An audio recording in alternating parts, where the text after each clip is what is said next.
एक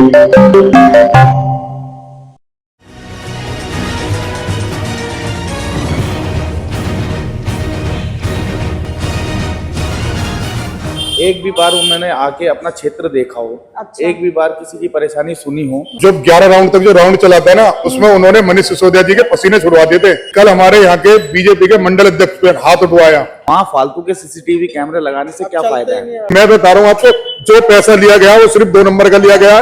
क्लासों में 5,000 लगाए, 50,000 जेब में रखे गए। चल रहा है। सरकार चाहे किसी की बने, लेकिन आम आदमी की सरकार नहीं बननी चाहिए कभी भी।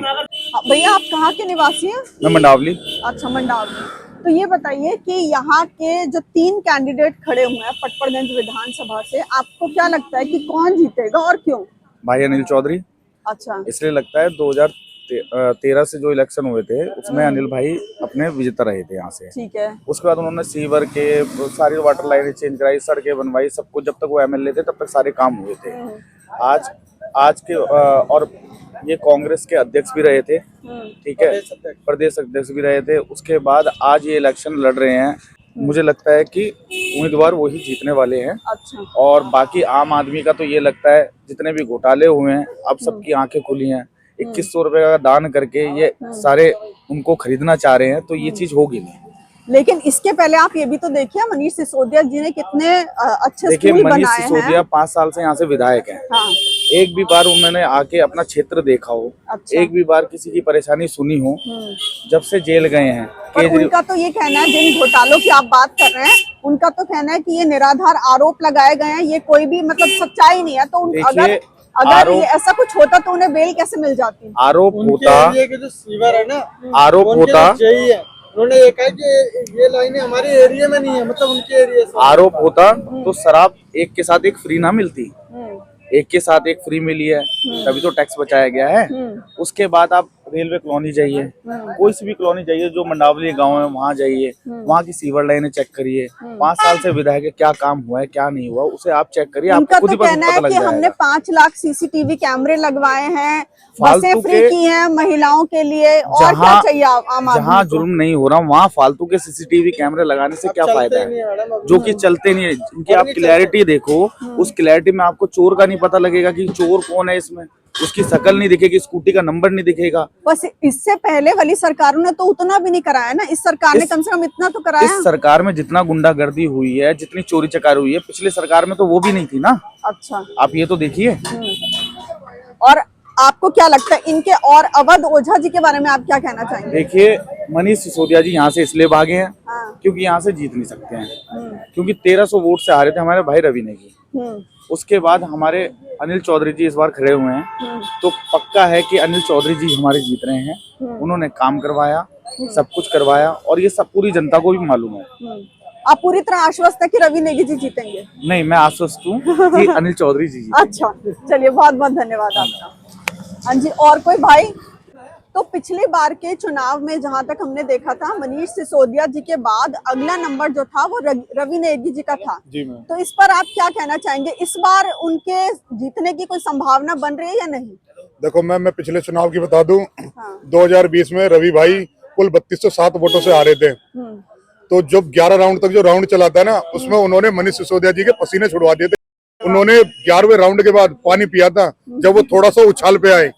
ठीक है, इस बार भाई रवि नेगी इतने अच्छे मार्जिन से वहां से जीत हासिल करके जाएंगे कि हम बता नहीं सकते, क्योंकि इस टाइम जितना अपना पटपड़गंज विधानसभा है वो भारतीय जनता पार्टी को सपोर्ट कर रहा है अच्छी तरीके से। अच्छा। यहाँ पे गोंडा से आए हुए हमारे अवध ओझा जी, जो IAS के पढ़ाई करवाते हैं, पढ़ाई कराने के बाद उनके खुद अपने अफसर हैं, उनका भांजे ने कल हमारे यहाँ के बीजेपी के मंडल अध्यक्ष पे हाथ उठवाया। अच्छा। कुछ उन्होंने यहाँ पे गुंडे पाल रखे हैं, जो उन्होंने उसकी पिटाई करी थाने में, वही तो जिसमें थाने वालों ने कुछ नहीं करा, जिसपे पब्लिक इस टाइम जो है पटपड़गंज की खुद बिजगी पड़ी है कि आप पार्टी वाले बाहर के गुंडे बुलवा के बदतमीजी कर रहे हैं। तो ये अगर इनका ये हाल है अभी, तो ये आगे क्या करेंगे? तो इसलिए जनता का आश्वासन और आ गया कि हम इस बारी भारी मतों से अपने रवि नेगी को, और वो एक हमारा लोकल कैंडिडेट है, इस टाइम वो सिटिंग निगम पार्षद भी है।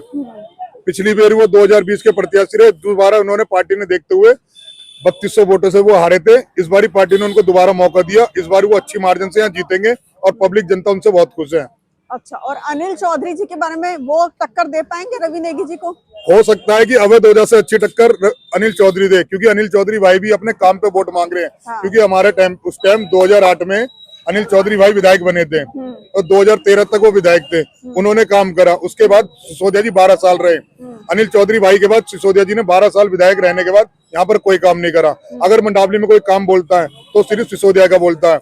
या यहाँ के पार्षद जो रही है 2 बार सती चांदा जी, उससे पहले हमारी सुदेशना जाटव जी, और उससे पहले तेजपाल सिंह जी, 4 बेर से यहाँ पे 20 साल से जो सरकार चल रही है बीजेपी की एमसीडी की चल रही है। तो अगर काम हो रहा है तो एमसीडी का हुआ था, या उस टाइम अनिल भाई ने कराया था। 12 साल से सिसोदिया जी ने कुछ नहीं करे। थोड़ी देर पहले मैं अभी आपके आसपास में देख रही हूँ बहुत सारे सरकारी स्कूल हैं, तो वो तो मनीष सिसोदिया दी ने देखे कितनी मैम बिल्कुल बिल्कुल सही है। हाँ। सरकारी स्कूल सारे हैं, हाँ। काफी सारे हैं, हाँ। जिसमें हमने भी पढ़ाई करी है, मगर हाँ। वो स्कूल जो है ना, वो सारे सेम टू सेम वैसी है। सिर्फ उन्होंने क्या करी है, मरम्मत, गेटों की डेकोरेट। एक क्लास का अगर खर्चा 5,000 लग रहा है ना, उन्होंने उसका 50,000 एक्स्ट्रा बता के चला है। 45,000 जेब में भरा है। हमने तो ये भी सुना है विनोद नगर के स्कूलों में स्विमिंग पूल से लेके हाईटेक कंप्यूटर तक लगवाए हैं, क्या ये सही है? नहीं मैम, वो सब झूठ है। वो स्विमिंग पूल उसमें बहुत पहले से है। अच्छा। मैं इसी मंडावली का निवासी हूँ। हाँ। हम गुजर जाति से बिलोंग करते हैं, यही हमारी पैदाइश हुई है। अच्छा। हमारे बच्चे भी उसमें जाते हैं स्कूल में। ठीक है मैम, वो स्विमिंग पूल बहुत पहले का। मैं बता रहा हूँ आपको, जो पैसा लिया गया वो सिर्फ 2 नंबर का लिया गया। क्लासों में 5,000 लगाए, 50,000 जेब में रखे गए हैं। कुछ सिसोदिया ने कुछ काम नहीं करा, सिर्फ डेकोरेटेड हुई है गेटों की जो हुई है। और उसमें आप भी जान सकते हो कितना पैसा कहाँ लगता है। एक आदमी नागरिक घर बनाता है, कितना पैसा लगता है और कितना नहीं लगता। सारा पैसा आम आदमी का घोटाले का जेब में गया है। वो तो कह रहे हैं कि ये सारे आरोप निराधार हैं, अगर ये आरोप सही होते तो उनको बेल कैसे मिल जाती? मैम बेल तो बहाना, सिर्फ बेल पे तो आए हैं। हाँ। जमानत तो नहीं हुई उनकी। आज अगर जमानत होती तो हम मानते कि और या उन पे कोई केस नहीं है। हाँ। एक पे एक शराब हुई जा रही है। शराब घोटाले का पैसा, बिजली घोटाले का पैसा, पानी घोटाले का पैसा, सारा का सारा उन्होंने रोका हुआ है। कुछ भी उनका है नहीं। ये कह रहे हैं कि अगर हमने सच में कुछ ऐसा किया होता तो हमें क्यों बाहर आने दिया, अभी तक हमें अंदर ही चक्की पिसवा रहे होते हैं। मैम जनता, पुलिस वालों का पैदा, दिल्ली सरकार की उस टाइम जो चल रही है ना, हाँ। उनको भेजा गया बाहर की चुनाव लड़ लो, अपना कुछ कर लो, अपना वो हो जाओ। वो सिर्फ बेल पे बाहर आए हैं। जमानत के तौर पर भी उनको दोबारा अंदर जाना है। और इस बार दिल्ली में भारतीय जनता पार्टी की सरकार बनने वाली है। इस बार सर्वे बहुत अच्छा चल रहा है। सरकार चाहे किसी की बने, लेकिन आम आदमी की सरकार नहीं बननी चाहिए कभी भी। चाहे बीजेपी बने, चाहे कांग्रेस बने, लेकिन आम आदमी की सरकार ना बने। इस बार पड़पड़गंज की जनता इस टाइम बहुत खफा है केजरीवाल के यहाँ पर। पड़पड़गंज की नहीं, काफी पूरी लोग, दिल्ली की जनता पूरी खफा है केजरीवाल के थ्रू। अब वो सीएम भी नहीं रहे, सोचो ना, जिसने इस्तीफा दे दिया उसकी क्या औकात है। चलिए, बहुत बहुत धन्यवाद आपका। Okay ma'am, thank you.